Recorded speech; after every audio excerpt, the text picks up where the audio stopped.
এখন এসেছি বাচ্চাগুলোকে নিয়ে নেতাজির বাড়ি।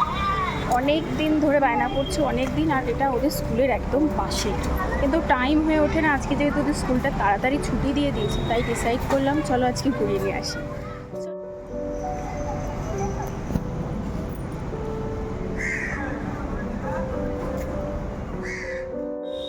এটা না এদিকে এদিকে চলো। হ্যাঁ চলো।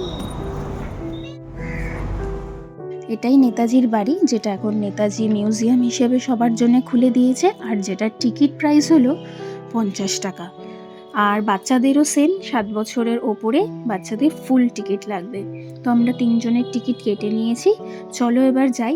কিন্তু দেখো, এই ভেতরে ঢোকার সময় ওখানে সিকিউরিটি গার্ড বলল যে ক্যামেরা অ্যালাউড নয়, আপনি এখানে ক্যামেরায় ফটো তুলতে পারেন, বাট বাড়ির ভেতরটা আপনি ক্যামেরা নিয়ে যেতে পারবেন না।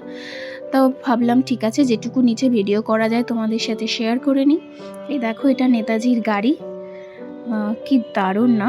মানে এইসব ভিন্টেজ কারগুলো দেখলেও কি মন ভরে যায়। আর এই বাড়িটায় ঢুকলে না একটা আলাদা রকম ভাইবস দিচ্ছিল।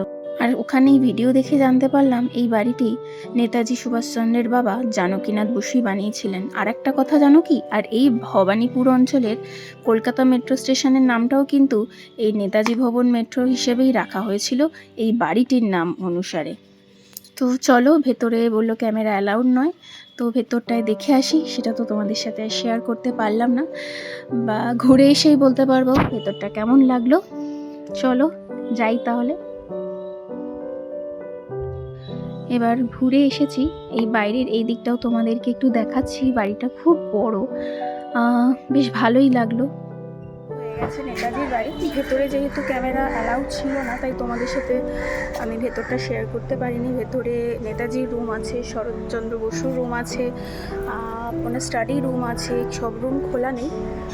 আর নিচে তোমার কিছু বুকস বিক্রি হচ্ছে সেল করবার জন্য, এইরকম আছে। ম্যাক্সিমাম রুম বন্ধ করা আছে, বাট যাই হোক ভালোই লাগলো দেখতে।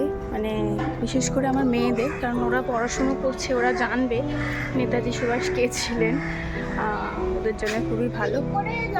চলো, ভালোই লাগলো, তোমরাও আসতে পারো। এটা একদম বলবো তোমার ফোরাম মল আছে এগিন রোডে, তার অপোজিটেই একদম নেতাজির বাড়ি। আর সকাল 11টা থেকে সন্ধ্যে 6টা অবধি খোলা থাকে, আর মানডে কিন্তু বন্ধ থাকে। তোমরা সেই বুঝে ডেট ওয়াইজ দেখে আসবে। চলো এবার বাচ্চাদের নিয়ে বাড়ি ফিরি। প্রায় 12:30 বেজে গেছে। বাড়িতে গিয়ে ওদের চান খাওয়া দাওয়া করাতে হবে। তোমাদের ভিডিওটা কেমন লাগলো? ভালো লাগলে কিন্তু অবশ্যই কমেন্ট করো। টাটা।